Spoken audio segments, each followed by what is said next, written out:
मला एक गोष्ट कळत नाही, लोक बिट्रेल झाल्यावर इतके शॉक का होतात? कारण काही वेळा रेड फ्लॅग्स एवढे ऑब्वियस असतात की त्यांना इग्नोर करण्यासाठी पण टॅलेंट लागतं.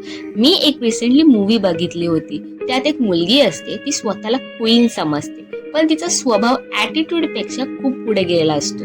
ती लोकांना बुली करू शकते, ऑर्डर सोडू शकते, लोकांकडून जे हवंय ती करून घेऊ शकते. एका लाईन मध्ये सांगायचं तर सगळेच तिला घाबरतात.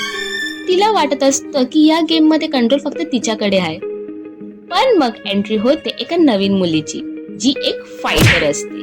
ती कोणालाच घाबरत नाही, क्वीन समोर पण नाही.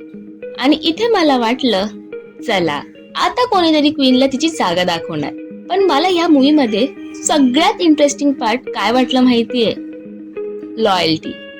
कारण या मूवीने लॉयल्टीचा प्रॉपर जोक बनवलाय. क्वीनचा एक किंग असतो, पण तो तिच्याशी लॉयल नसतो.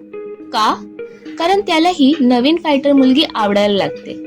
तो त्या नवीन मुलीला मेसेज करतो, अटेन्शन देतो, इंटरेस्ट दाखवतो. आणि मी बघता बघता मनात विचार करत होते, बस आता ही फायटर मुलगी तरी त्याला भाव देणार नाही. पण नाही, मी चुकीची ठरले. ती पण त्याला भाव देते, हे माहिती असून सुद्धा की तो ऑलरेडी रिलेशनशिप मध्ये आहे. तेव्हा मला जाणवलं, फायटर असणं आणि मॉरली राईट असणं या दोन वेगवेगळ्या गोष्टी आहेत. ती कोणाच्या पॉवरला घाबरत नाही, पण दुसऱ्यांच्या रिलेशनशिप पासून पण दूर राहत नाही. आणि इथेच सगळं कॉम्प्लिकेटेड होतं. मग एक दिवस क्वीनला हे सगळं कळतं आणि मूव्ह ऑन करण्यापेक्षा ती अग्रेशन मध्ये एवढी जाते की स्वतःच्या किंगवर चाकूने वार करते.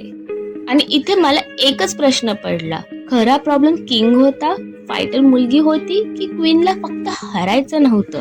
कारण काही लोकांना रिलेशनशिप पेक्षा पोझिशन जास्त महत्वाची असते. क्वीन राहायचं असतं ना, मग ते प्रेमासाठी नाही लढत, ते त्यांच्या थ्रोन साठी लढत असतात.